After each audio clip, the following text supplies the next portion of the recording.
यो हो जनता टेलिभिजन। हामी निर्वाचन महासंग्रामको निरन्तर प्रस्तुतिमा यहाँहरू माझ छौं र आज मङ्सिर 21 गते दोस्रो चरणको निर्वाचन अन्तर्गत 45वटा जिल्लाका 128 प्रतिनिधि सभा र 256 प्रदेश सभाको लागि निर्वाचन भइरहेको छ।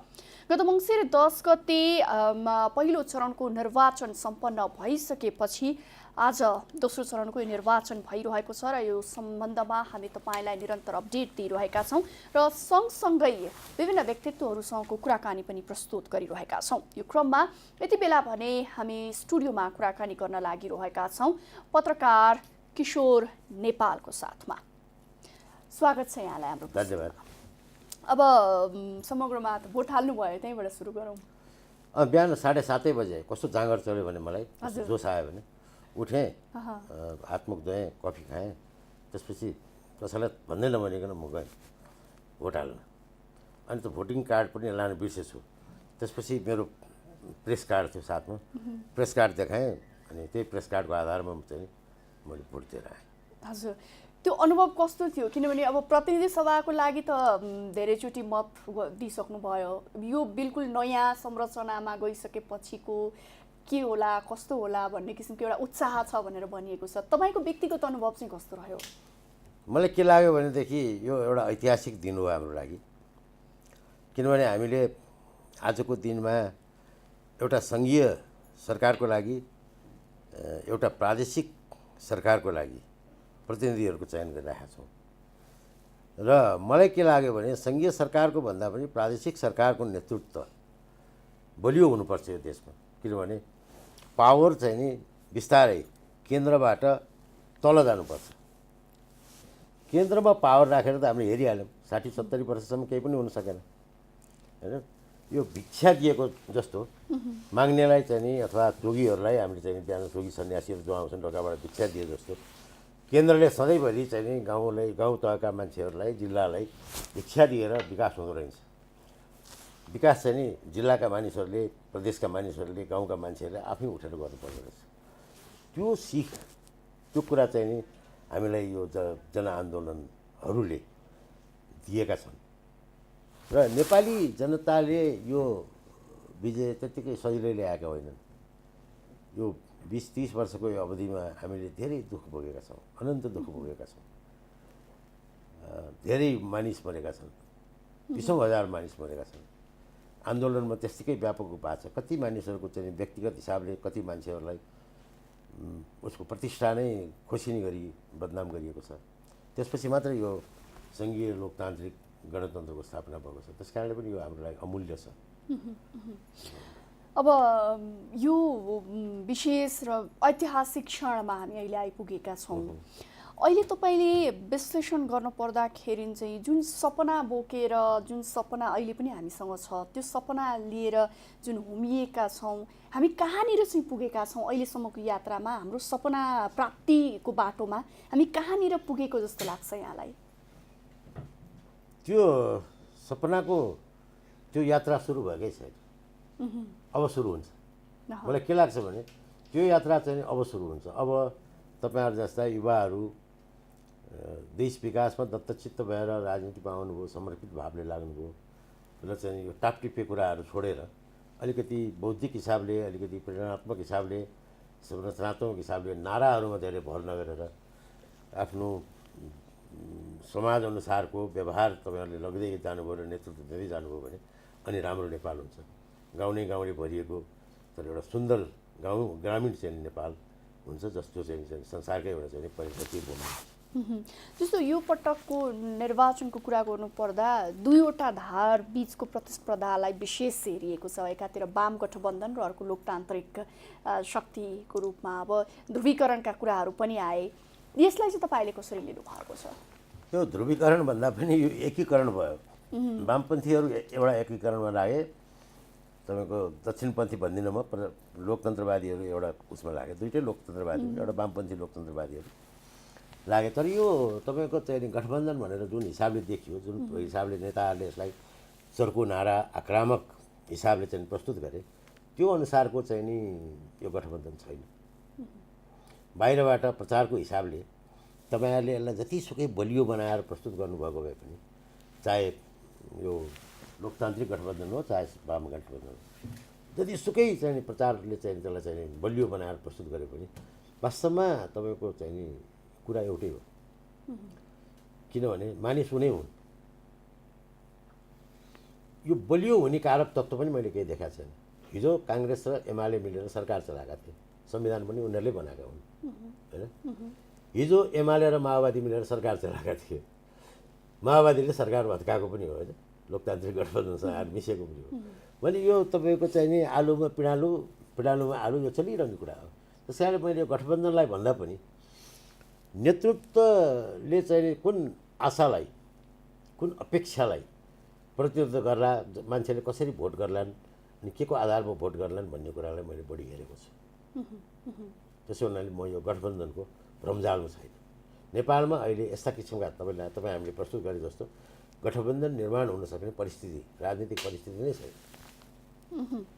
भनेपछि यो अहिले जे जति पनि कुरा आइरहेछ, फेरि एकपटक चुनावी रणनीतिको रूपमा पार्टीहरूले निकालेको एउटा प्रोपगन्डा भनौँ अथवा पार्टीहरूले चुनाव जित्नुपर्छ भनेर निकालेको एउटा हत्कण्डा मात्रै हो। त्यसलाई मानसिक रूपले जनतालाई आफूतिर आकर्षित गर्ने एउटा तपाईँको एउटा तमासा भन्नुहोस् यसलाई होइन, एउटा अब नाटक भन्नुहोस्, त्यो देखेपछि अथवा नौटङ्की नै भन्नुहोस् होइन, जसलाई देखेपछि जनता रमाउँछन् होइन, त्यो जनता रमाएर आफूतिर खिच्ने एउटा चाहिँ उपाय मात्रै हो। यो साँच्चीकै गठबन्धन होइन कि तपाईँको दुइटै गठबन्धनको तपाईँको त्यो जसले उनीहरूले जारी गरेका चाहिँ घोषणापत्रहरू तपाईँले पढ्नुभयो भने त्यसमा भाषाको चाहिँ विविधता धेरै देख्नुहुन्छ, अरू कुराहरूमा समानता छ। किनभने सपना सबैको एउटै छ क्या। नयाँ सपना न केपी ओलीले देख्नुभएको छ, न शेरबहादुरजीले देख्नुभएको छ, न प्रचण्डजीले देख्नुभएको छ। यो पुरानै सपनामा हामी अल्मलिराखेका छौँ। म भन्छु नयाँ मार्ग हामीले पहिचान गर्न सकेका छैनौँ। हाम्रो राष्ट्रको लक्ष्य के हो त्यो दलहरूले पहिले किटान गर्नुपर्छ। हामी कहाँ पुग्ने हो? हामी विश्वको एकमात्र शान्ति राष्ट्र हुने भन्ने चाहिँ हाम्रो चाहना हो कि हामी विश्वमा एउटा चाहिँ शान्ति चाहने आनन्दसित बसेर चाहिँ आफ्नो गुजारा गर्ने राष्ट्र बन्ने हो कि के बनाउने हो? यसलाई केही त बनाउनु पऱ्यो नि, माटालाई त एउटा आकार दिनुपर्छ नि, त्यतिकै त भाँडो बन्दैन त्यो कुरा। अब त्यसो भनेदेखि नि जस्तो आफ्ना आफ्नै कुराहरू छन्। अहिले पनि तपाईँको हिसाबले हेर्ने भने यो बहुमत ल्याउने कुराहरू पनि एकातिर गरिरहेका छन् भने अर्कोतिर पनि एउटा आफ्नै किसिमका कुराहरू छन्। अहिलेको यो समग्र स्थितिमा कुनै एउटा पार्टीले बहुमत ल्याउने अवस्था देख्नुहुन्छ कि फेरि पनि हामी त्यही हङ पार्लियामेन्टकै सिचुएसनमा रहन्छौँ अथवा के छ तपाईँको विश्लेषण? अबको अवस्था भने कस्तो हुन्छ भनेदेखि नेपालमा अहिले केही वर्षसम्म पार्लियामेन्ट हङ पनि हुँदैन है, सरकार नचल्ने पनि हुँदैन, कोसित मिल्ने र कोसित नमिल्ने भन्ने पनि हुँदैन। यो सबै नै मिल्छन् के, सबै राजनीतिक चरित्रहरू एक ठाउँमा आएर बस्नै पर्ने आवश्यकता हुन्छ। मानिलिनुहोस् त्यस्तो नहोस्, भोलि वाम गठबन्धनले चुनावको परिणाम आइसकेपछि त्यो वाम गठबन्धन चाहिँ आपसमा फुटियो, सरकार त बनाउनु पऱ्यो नि। लोकतान्त्रिक गठबन्धनमा तपाईँको चिरा पऱ्यो, सरकार त बनाउनु पऱ्यो नि। यहीँबाट बनाउने हो, बाहिरबाट मान्छे ल्याउनु त होइन। त्यसै हुनाले अहिले चाहिँ के भने मेरो मजबुत चाहिँ बहुमत आउँछ अथवा मेरो मजबुत चाहिँ तपाईँको कन्ट्रोल हुन्छ देशमाथि भन्न सक्ने स्थितिमा दलहरू कुनै पनि छैन, राष्ट्रिय दलहरू। त्यो सम्भवै हुँदैन। भनेपछि जसरी अहिले जनता समक्ष यो कुरा गरिएको छ, यो पनि भोटै माग्नको लागि अथवा एउटा जुन निराशा छाएको छ। राजनीतिक दलहरूको स्ट्रक्चर अहिलेको चाहिँ नि हिसाबमा राजनीतिक दलहरूको स्ट्रक्चर चाहिँ नि त्यो अगाडि बढ्न सक्ने, त्यो म घचाडेर तानेर लान्छु भनेर अगाडि बढ्न सक्ने खालको छैन। जस्तो केपी ओलीजीले चाहेको जस्तो स्वट्ट गभर्मेन्टलाई चाहिँ म तानेर एक मना गराएर लिएर जान्छु भन्न सक्ने पनि छैन। देउबाजीले जहाँ भनेको जस्तो त्यो पनि छैन। देउबाजीले भनेको जस्तो यहाँ अधिनायकवादको डर पनि छैन। केपी ओलीजीले भन्नुभएको जस्तो यहाँ चाहिँ नि तपाईँको अर्को कुनै जस्तो वादको डर पनि छैन। यो चाहिँ नि आपसी वामपन्थी र तपाईँको चाहिँ लोकतान्त्रिक गठबन्धनको आपसी केही कटुताहरू छन् होइन, त्यो जहिले पनि छन्, हिजो पनि थिए आज पनि छन्, संविधान बनाउँदा पनि थिए आज पनि छन्। तिनै चाहिँ तपाईँको घालमेलबाट हुने हो। के भन्न सक्नु त, भोलि चाहिँ शेरबहादुर देउवाले आफ्नो चाहिँ सहयोगी दलहरूलाई सिट दिनु भएन, आफ्नो भाग दिनु भएन भने र केपी ओलीजीसँगै दुइटै पार्टीले आफ्नो साइडमा लिएर आयो भने केपी ओलीजीसँग मिलेर जान सक्छु पनि भन्न सक्नुहुन्छ। केपी ओलीजीले होइन म प्रचण्डजीसँग काम गरिदिनु, म शेरबहादुरजी र म मिलेर काम गर्ने हो भन्नु पनि सक्नुहुन्छ। तर अहिलेको अवस्थामा जुन किसिमको दूरी बनेको छ नि, यो प्रचार हो, यो प्रचार मात्रै हो, दूरी छैन। दूरी राख्नै सक्नुहुन्न अहिलेको राजनीतिज्ञहरूले। आपसमा उहाँहरूको बिचमा आपसमा दूरी राख्न सक्ने अवस्थै छैन यो, किनभने इन्ट्रेस्ट नै एउटै हो उहाँहरूको। उहाँहरूसँग कुनै सपना भएन दूरी राख्ने कुरा आउँछ, कुनै कल्पना भएन दूरी राख्ने कुरा आउँछ, कुनै योजना भएन दूरी राख्ने कुरा आउँछ, त्यहाँ नै मत मतान्तर आउँछ। उहाँहरूको त एउटै मात्रै उद्देश्य शासन गर्ने। अब 5 वर्ष शासन गर्ने, त्यो शासन गर्नलाई त तपाईँले चाहिँ मित्रता गर्नु पऱ्यो नि, वैमनस्यता राखेर हुँदैन। त्यसै हुनाले कसैको कसैसँग वैमनस्यता छैन, सबैको सबैसँग मित्रता छ। तपाईँ यो कुरा मान्नुहोस्। हामीले चढाइरहेको छौँ, ओहो ओलीजीले क्या भाषण दिनुभयो गजबको, देउबाजी त त्यो भाषणको अगाडि कता जानुभयो भनेर पढ्छ। हामी अस्तिसम्म प्रकाशको चाहिँ नि निधन नहुँदासम्म तपाईँको हामी यही कुरा भन्यौँ, उसको प्रकाशजीको निधनले अलिकति यो प्रचारलाई अलिकति कमी आएको हो होइन, नत्र पनि त्यही थियो, प्रचण्डजीको पनि त्यही थियो। तपाईँले स्थानीय चुनावमा चाहिँ नि रेणु दाहालको लागि पनि पत्रकारहरूले त्यतिकै लेखे कि रेणु दाहाल चाहिँ नि धाँधली गरेर जित्दैछिन् भनेर हो। त्यो धाँधलीको सबैभन्दा ठुलो चार्ज लगाउने मान्छे त्यो गेवालीजी उम्मेदवार अहिले प्रचण्डजीको चाहिँ शिव सल्लाहकार भएर हिँडिराख्नु भएको छ भनेपछि तपाईँ के भन्नुहुन्छ यसलाई? कहाँनिर छ विमति? तपाईँ केलाउनुहोस्, एनालाइसिस गर्नुहोस्। विमति त्यति बेला हुन्छ जब विचार हुन्छ, विचारै नभए ठाउँ त विमति हुँदै हुँदैन। त्यसो यो अवस्थामा जुन अघि फेरि पनि हामीले जो सपनाको कुरा गऱ्यौँ, सपनाको बाटो सुरु भएको छ भन्ने कुरा, सपनाको बाटो लक्ष्य भनेको यो तपाईँहरूले गर्ने कुरा हो, भविष्यले गर्ने कुरा हो। तपाईँको 60 काटेका केपी ओलीले अथवा 70 काटेका शेरबहादुरजीले 60 काटेका प्रचण्डजीले गर्नु हुँदैन। देश बनाउने भनेको युवा जमातले हो। रिलेटिभली चाहिँ नि डाइनामिक नेतृत्व हामी कहाँ चाहिन्छ। जस्तो हामीलाई जतिसुकै मन नपरे पनि भारतमा प्रधानमन्त्री मोदी एउटा डाइनामिक नेताको रूपमा आयो। उसले एउटा चाहिँ तपाईँको चाहिँ चलिआएको डेस्टिनी, काङ्ग्रेसको डेस्टिनीलाई चाहिँ तपाईँको यो डिसमेन्टल गर्यो, उसको तपाईँको भाग्यलाई नै डिसमेन्टल गर्यो होइन। त्यो अवस्था छ नेपालमा। तपाईँले त्यस्तो देख्नु भएको छ? शेरबहादुरजीले वाम गठबन्धनलाई समाप्त गरिदिने अथवा वाम गठबन्धनले शेरबहादुरजीलाई समाप्त गरिदिने भन्ने त्यस्तो कहीँ देख्नु भएको छ? त्यहाँ एउटा लक्ष्य थियो। मोदी भनेको दक्षिणपन्थी हुन्, बिजेपी हुन्, उनका आफ्ना चाहिँ तपाईँका केही एजेन्डाहरू छन् हो, केही निहित एजेन्डाहरू छन्। अब यहाँ के छन्? यहाँ त सहमति छ, अलिक कुरा नमिलाए मात्रै हो, बाजा मात्रै हो, अथवा तपाईँ हामीलाई मूर्ख बनाउन बाजेको जस्तो देखाएको मात्रै हो। भोलि मिल्ने बेला त उहाँहरू सहमत हुनुहुन्छ नि। हिजो चाहिँ तपाईँको प्रदेशको चाहिँ सीमाङ्कनको कुरामा त्यत्रो चाहिँ तपाईँको आन्दोलन भयो, त्यत्र मान्छे मरे, त्यत्र पुलिसहरू मारिए, तर कसरी गाला जोडेर उहाँहरूले चाहिँ सबै कुरा मिलान गर्नुभयो हेर्नुहोस् न। त्यस कारणले त्यसलाई अब हामी गुण भनौँ, हाम्रो नेताहरूमा त्यो गुण छ। उहाँहरू बाँचिरहनुहोस्, चिराइरहनुहोस्, तर सत्ताको लोभ उहाँले छोडिदिनु भयो भनेदेखि त्यो गुण हामीलाई काम लाग्छ, हाम्रो युवा पुस्तालाई काम लाग्छ। अब जस्तो आजबाट त यो एउटा ऐतिहासिक कदम पनि पुरा हुन्छ, चाहे स्थानीय निकायको निर्वाचन हामीले सम्पन्न गऱ्यौँ, पहिलो चरणको निर्वाचन सम्पन्न गऱ्यौँ र यो अन्तिम चरणको निर्वाचन जसपछि अब नतिजाहरू आउने क्रम सुरु हुन्छ। तपाईँले बसेर देख्दाखेरि के देख्नुहुन्छ? जस्तो यो निर्वाचनले कहाँ लग्दैछ मुलुकलाई, कस्तो दिशातिर अगाडि बढाउला? अब यहाँ धेरै पर्यवेक्षकहरूको भनाइ के छ भने यो निर्वाचनपछि समस्याहरूको समाधान भयो, अब हामी अगाडि बढ्ने हो विकासको लागि भन्ने छ। तर त्यति हतारो नगरौँ जस्तो लाग्यो मलाई चाहिँ के भन्नु मन लाग्यो भनेदेखि हामीले नयाँ कन्सेप्ट हाम्रो लागि मात्रै होइन संसारकै लागि पनि नयाँ कन्सेप्ट फेडरलिजमलाई स्वीकार गरेका छौँ। त्यसलाई हामीले हाम्रो विकासको लागि फेडरलिजम हुँदै नहुने एउटा चाहिँ नि कम्पोनेन्टको रूपमा मानेका छौँ संहिता। त्यो संहिताको कार्यान्वयन अहिलेको संविधानको कार्यान्वयनभन्दा जटिल हुन्छ। तपाईँले त्यहाँ धेरै परिस्थितिहरूलाई मिलाउनु पर्ने हुन्छ, त्यहाँ धेरै कुराहरूलाई चाहिँ तपाईँको जोड्नुपर्ने हुन्छ, घटाउनु पर्ने हुन्छ। हामी एक त यसै गरिब छौँ, त्यसमा कुन रिसोर्सले लिएर आएर चाहिँ त्यो प्रदेशहरू चलाउने हो त्यसलाई हेर्नुपर्छ। प्रदेश चलेन, प्रदेश सक्रिय हुन सकेन भनेदेखि जनताको चाहिँ जीवनस्तर उचालिन सक्दैन। अब त झन् धेरै ठुला चुनौतीहरू पो आउँदैछन्। जस्तो यो संरचनाको कुरा गर्दाखेरि अहिले जुन स्थानीय निकायको संरचना, प्रदेशको संरचना र सङ्घीय संरचना जुन हाम्रो छ, यो बिचमा अब संविधानमै हेर्ने हो भनेदेखि त यिनको अधिकारहरू व्याख्या गरिएको छ संविधानमा, तर त्यो अनुरूप हामी चल्न सक्ने किसिमको अवस्था छ त अहिले? त्यसो हेर्नुहोस्, संविधानमा व्याख्या गरिएका अधिकारहरू एउटा परिकल्पना हुन्, यस्तो हुनसक्छ भनेर अनुमान गरिएको आधारमा भएको हो। भोलि व्यावहारिकतामा लैजाँदाखेरि तपाईँको त्यो कुरा मिलेन भने संविधान संशोधन हुनसक्छ। संविधान भनेको एउटा फ्लेक्सिबल डकुमेन्ट हो, होइन? हामीलाई अप्ठ्यारो पऱ्यो संशोधन गर्नु।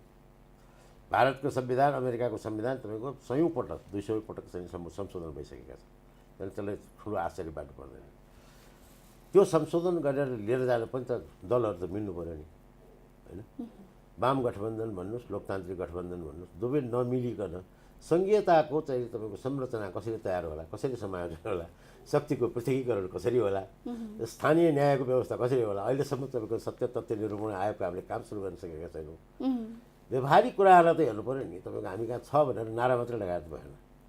हामीसँग यो छ भनेर हामी कसिएर बोल्न सक्छौँ, हो छ, तर भएर मात्रै त भएन नि। किताबमा लेखेको विद्या त काम लाग्दैन, त पढ्नै पऱ्यो। किनभने अहिलेको यो संविधानमा लेखिए अनुसार हेर्ने हो भनेदेखि त एक किसिमले केन्द्रबाट अधिकार त दिएको छ नि, जुन स्थानीय निकायमा पनि अधिकार दिइयो। त्यो दिने हो, म यहीँनिर तपाईँहरूलाई भन्छु, त्यो दिने अधिकार होइन, त्यो हाम्रो अधिकार हो। त्यो हामीलाई स्याङ्सन कसैले गर्नु पर्दैन, हो?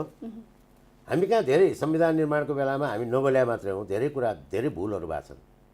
संविधान छिटो बनाउने कारणले गर्दा, बनाउनु पर्ने कारणहरूले गर्दाखेरि केही हस्तक्षेपहरूका कुरा पनि आयो। तिनीहरूले गर्दाखेरि पनि हामी चाहिँ तपाईँको चाहिँ धेरै पछाडि छौँ संविधानमा।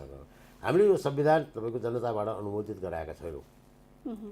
यो पार्सियली अनुमोदित छ र कुनै पनि राष्ट्रमा जनता पार्सियल हुँदैन, आंशिक हुँदैन। राष्ट्र भनेकै जनता हो, जनता भनेकै राष्ट्र हो। भनेपछि अब यो अवस्थामा तपाईँले देख्दाखेरि चाहिँ जुन संरचनामा हामी गयौँ, अब त्यो व्यवहारिक तह लागू नभएसम्म अथवा व्यवहारिकतामा नआएसम्म अब हेर्नुहोस्, यसमा होसियार हुनुपर्छ, नेताहरूले होसियार हुनुपर्छ। दलका नेताहरूले भावनामा बहनु हुँदैन, होइन? मेरो बाले घिउ खानु भएको थियो, मेरो हात सुङसुङ भन्नु हुँदैन। पत्रकारहरूले चाहिँ तपाईँको सधैँभरि मेरो पार्टीको चाहिँ दाइ यस्तो हुनुहुन्छ भनेर रोमाञ्चित हुनु भएन। संस्थाहरू बन्नु पऱ्यो, होइन? निष्पक्षता हुनु पऱ्यो। पार्टीहरू हुँदा पनि निष्पक्षता हुन्छ नि, त्यो हुनु पऱ्यो। तपाईँको हाम्रो ऐन नियम कानुनहरूमा व्यवहारिकता लागू हुनु पऱ्यो, होइन? हाम्रो अर्थनीतिमा चाहिँ तपाईँको चाहिँ एउटा चमत्कारिक प्रभाव ल्याउन सक्ने स्थिति हुनु पऱ्यो। अब हामी यहाँ कुरा गर्छौँ 70-80 लाख चाहिँ जो हाम्रो बाहिर बसेका चाहिँ साथीभाइहरू छन्, काम गरेर बसेका छन्, पैसा पठाएको छन्, रेमिट्यान्स, तिनीहरूलाई यहाँ भित्राउने भनेर कुरा गर्छौँ। त्यो भित्राएर उनीहरूलाई के काम दिने? भित्राउनु पर्छ उहाँहरूलाई। त्यो काम के दिने, त्यो योजना हुनु पऱ्यो। धेरै कुराहरू मिलाउनु बाँकी छ। यो शासन, अब यो तपाईँको चाहिँ नि शासनै मात्रै गर्ने हो भनेदेखि त अब सायद यो मैले देखेको त 7 सालपछि 15 सालसम्म, अब 20को 18 महिनाको कुरा नगर्नुहोस्, बिपी कोइरालाको प्रधानमन्त्रीत्वको, त्यसपछि पञ्चायतको शासन, अनि त्यसपछि चाहिँ एमाले काङ्ग्रेसको शासन, र आजसम्मको शासनलाई हेर्दाखेरि त मैले त केही फरकै पाएको छैन। फरक फिल गर्नु पऱ्यो नि। खालि चाहिँ नि तपाईँको राजाको चाहिँ फोटो छापिने हुलाक टिकटमा अब चाहिँ कविहरूको फोटो छापिन थाल्यो, अथवा नेताहरूको, हाम्रो नेताहरूको फोटो छापिन थाल्यो, गणेशमानजीको फोटो छापिन थाल्यो भनेर हामी दङ्ग पर्ने त होइन नि। टिकटमा फोटो छाप्ने होइन, मान्छेको दिलमा फोटो छाप्नु पऱ्यो। त्यहाँ मनमोहन अधिकारीजीको सङ्घर्ष सम्झिनु पऱ्यो, गणेशमानजीको सङ्घर्ष सम्झिनु पऱ्यो, बिपी कोइरालाको सङ्घर्ष सम्झिनु पऱ्यो, र त्यो देशलाई त्यसै अनुसार समायोजन गर्नु पऱ्यो। तपाईँहरू पढे लेखेका मान्छे, पत्रकारहरू हुनुहुन्छ, म तपाईँहरूलाई के भनौँ कि हाम्रा नेताहरूले त्यो अनुसार काम गर्नु भएको छ त?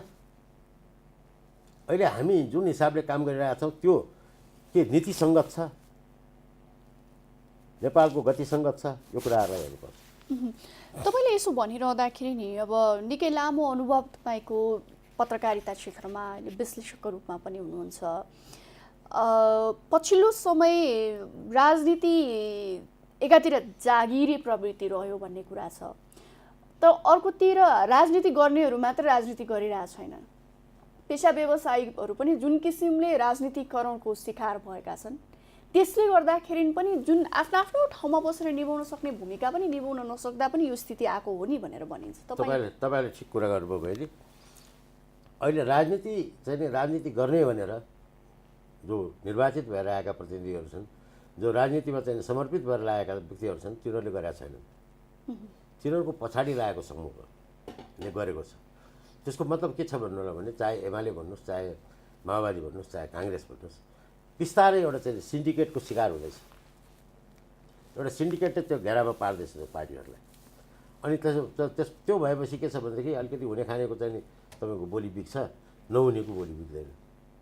अनि उही त हुने कुरा त फेरि उही चाहिँ तपाईँको कोसीको चाहिँ किनारमा बस्ने अथवा कर्णालीको किनारमा बस्ने माझीको कुरा गरौँ, अथवा चाहिँ तपाईँको पानी नपाइने डाँडामा बस्ने चाहिँ किसानको कुरा गरौँ, जहाँको कुरा गरौँ कुरा मात्रै गरेर त के गर्छ।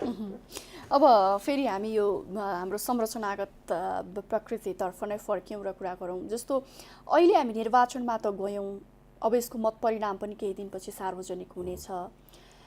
त्यसपछि के हुन्छ, दलहरू कसरी अगाडि बढ्छन् भन्दा पनि जुन संरचनाभित्र अटाउनलाई नै निकै समय लाग्छ भन्ने कुरा छ नि। जस्तो अब प्रदेशहरूका कुराहरू छन्, कहाँ बस्ने उहाँहरू, शपथ कसरी लिने भन्ने कुराहरू नै त्यो पनि तपाईँको चाहिँ तपाईँको त्यति ठुलो महत्त्वको कुरा होइन। छाप्रामा भए पनि शपथ लिन्छन्, तपाईँको सुरुवात हुन्छ होइन। हाम्रो संहिताको सुरुवात भयो, प्रदेशको पनि सुरुवात हुन्छ।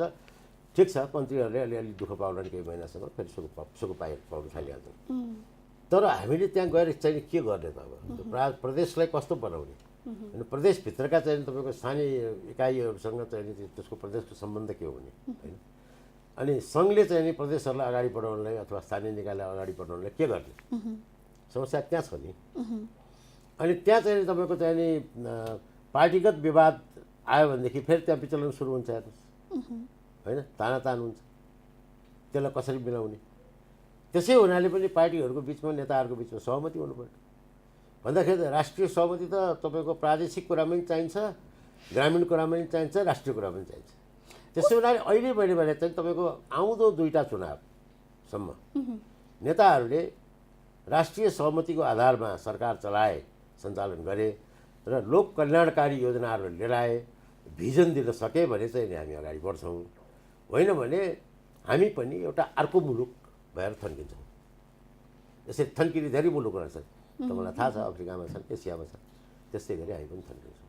हामी सधैँभरि लुम्बिनीमा चाहिँ बुद्धको आँखा देखाएर, पशुपतिनाथको घन्ट बजाएर, एभरेस्ट देखाएर अमर हुन सक्दैनौँ। किनभने यो भूमिमा बस्ने मान्छेसँग पेट पनि छ, विकासको आकाङ्क्षा पनि छ, लक्ष्य पनि छ, सबै कुरा छ। त्यसो भने यहाँको भनाइअनुसार अझै यो निर्वाचन एउटा सुरुवात भयो, सङ्घर्षको दिन अब सुरु भयो। म त्यसरी हेर्छु यसलाई। अब हामीले कडा सङ्घर्ष गर्नुपर्छ। हामीले सबैसँग एकदमै चाहिँ तपाईँको क्रिटिकल भएर कुरा गर्नुपर्छ नेताहरूसित। अब यो नेताहरूको लाड प्यारमा चाहिँ तपाईँको हुर्किने गर्ने, दाजु भन्ने यो भन्ने त्यो कल्चरले हुँदैन।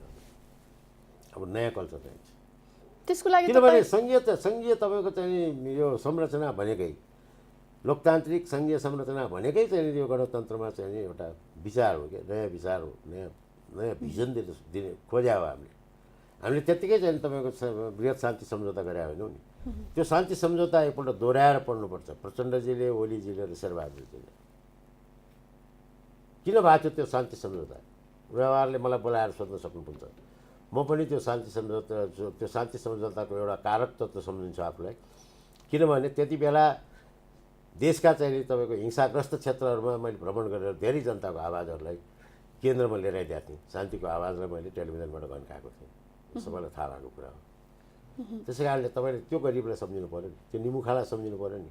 अब आफ्नै वरिपरि सम्झेर त कति सम्झिनु, 70 वर्ष त बित्यो आफ्नो सम्झिँदै। अब त्यसै गरी अब यो संरचनाको कुराहरू भयो, स्रोत बाँडफाँडको कुरा पनि अघि तपाईँले गरिसक्नु भएको छ। त्यसमै पनि उल्झनहरू अझै धेरै छ हाम्रोमा, अहिलेसम्म निराकरण अझै पनि हुन सक्छ। तपाईँ यो भन्नुहोस् न, आजसम्म हामी आज बिहान 7 बजेसम्म सङ्घर्षको एउटा चरणमा थियौँ। 7 बजेपछि अब यो सङ्घर्षको चाहिँ अर्को चरण सुरु भयो। यो चाहिँ नि अब आउने सङ्घर्षलाई चाहिँ हामीले रचनात्मक बनाउन सक्नुपर्छ। यसलाई बढी चाहिँ नि तपाईँको उत्पादकशील बनाउन सक्नुपर्छ, बढी उत्पादनमूलक बनाउनुपर्छ। हाम्रो ध्यान चाहिँ नि यो 2टा गठबन्धनमा कसले बहुमत लिएर आउँछ र कहाँ को भिड्छ भन्ने कुरामा त्यति लाग्नु हुँदैन। जनताले त्यो नचाहिने कुरामा त्यो आफ्नो ध्यान केन्द्रित गर्नुभन्दा इस्युजहरूलाई समातेर जनताका ससाना समूह, नागरिक समूहहरू बनाएर सरकारलाई प्रेसर दिएर, नेताहरूलाई प्रेसर दिएर के गरेर हुन्छ, अनसन गरेर हुन्छ, तपाईँको पिकेटिङ गरेर हुन्छ, जे गरेर हुन्छ, नयाँ सङ्घीय संरचनालाई सफल गराउन जनता आफै लाग्नुपर्छ। अब यसमा त विभिन्न समुदायको पनि आफ्नो भूमिका जुन पहिला पनि खेल्दै आएका छन्, चाहे पत्रकारको कुरा गरौँ, नागरिक समाजको कुरा गरौँ अथवा जनता आम जनताको कुरा मुख्य कुरा महिला युवकहरूको कुरा हो। महिलाहरूको सर्वाधिक बढी चाहिँ योगदान महिलाहरूको हुनुपर्छ, किनभने उहाँहरूको चाहिँ शक्ति एकदमै बढी हुन्छ। युवकहरू तात्तिएकै छन्, अहिले पनि चुनाव भएर पनि नभएर पनि तात्तिएकै छन्। त्यो मैले तपाईँलाई त्यही सोध्न चाहेँ कि जस्तो तपाईँले पनि भन्नुभयो हातमा केही काम नभएको युवकले के गर्ने भन्नुहोस् न। मैले तपाईँलाई बिचमै काटेर के सोध्न चाहेँ, महिला चाहिँ शक्तिशाली छन्, उनीहरूमा शक्ति छ भनेर तपाईँले पनि भन्नुभयो। विभिन्न दलहरूले पनि भने, संविधानमै पनि 33% कुरा भए, तर व्यवहार त हेर्नुहोस् त अहिले पनि चुनावकै सन्दर्भमा महिलाहरूले आफ्नो राजनीतिलाई प्रो चेन्ज बनाउन नसकेर त्यस्तो भयो। उनीहरूले यसलाई चाहिँ परिवर्तनमुखी बनाएको भएदेखि उनीहरू झगडा गर्न सक्थे। लेजिस्लेटिभ एसेम्ब्लिजहरूमा संसारमा चाहिँ महिलाहरूले चाहिँ तपाईँको संविधान लेखेका छन्, छलफल गरेका छन्, निर्णायक निर्णयहरू लिएका छन्। उनीहरू कति बलिया छन्, हामीले त्यो हेर्न चाहेनौँ। र अनि उनीहरूले पनि हामी भन्छौँ नि, महिलावादीहरू साथीहरू भन्नुहुन्छ होइन, पुरुषले दबाए भनेर भन्नुहुन्छ। अब अहिले पनि त पुरुषले दबाए नि, धेरै चाहिँ तपाईँको स्थानीय तहका डेपुटीहरू महिला छन्। महिला प्रथम महिला हुन सक्दैन, सधैँभरि डेपुटी बस्नुपर्छ महिलाले। त्यहाँनिर चाहिँ आन्दोलन किन नगर्ने, प्रोएक्टिभ किन नहुने महिलाहरू? त्यहाँ त महिलाहरू पनि लाग्नु पर्यो नि। पत्रकारहरू प्रोएक्टिभ भएर लागेका छन्, अहिले पनि लागेका छन्। हेर्नुहोस्, जेसुकै भए पनि, जतिसुकै विभाजित भए पनि भोलि पेसागत कुरामा केही आयो भने चाहिँ त्यो तिनटै चाहिँ संस्थाहरू मिलेर चाहिँ काम गर्छन् नि। हो, अहिलेसम्म त त्यही गरेका छन्, अब गर्छ कि गर्दैन थाहा छैन मलाई। अब त्यो गठबन्धन फेरि वाम गठबन्धन मात्रै जित्यो भने अब हामीले जित्यौँ भनेर फेरि अर्कोलाई पेल्ने हुने कि त्यो पनि सम्भावना छ होइन। तर मैले भने नि त्यस्तो हुन दिनु भएन। अब सङ्घर्षको अर्को चरण चाहिँ बढी रचनात्मक, बढी क्रियाशील, बढी उत्पादनमुखी हुनु पर्यो। खालि गफै मात्रै गरेर यति स्याउ फलाउँछु उति स्याउ फलाउँछु भनेर भएन, वास्तविक स्याउ फल्नु पर्यो। धेरै धेरै धन्यवाद यहाँसम्म आइदिनु भयो र यो कुराहरू राखिदिनु भयो। हाम्रो टेलिभिजन हेरिरहनुभएका दर्शकको माझ पनि धेरै धेरै धन्यवाद। मलाई पहिलोपल्ट यो नयाँ जनता टेलिभिजनमा मौका दिनुभयो कुरा गर्ने, त्यो पनि तपाईँ जस्तो पहिले छ। तपाईँहरू सबैलाई धन्यवाद। तपाईँहरूको जनता टेलिभिजन फलोस् र मलाई फेरि बोलाइराख्नु होला। धन्यवाद। हामी भर्खरै कुरा गर्दै थियौँ पत्रकार किशोर नेपालसँग यो निर्वाचन महासङ्ग्रामकै क्रममा रहेका छौँ र अब रचनात्मक र क्रियाशील हुन जरुरी रहेको छ। अबको परिवर्तनको लागि अब वास्तविक सङ्घर्ष सुरु भएको छ भन्दै हुनुहुन्थ्यो पत्रकार किशोर नेपाल। हामी निर्वाचन महासङ्ग्राममा छौँ, निरन्तर अपडेट गराइ नै रहनेछौँ। अहिलेको लागि छोटो विश्राम।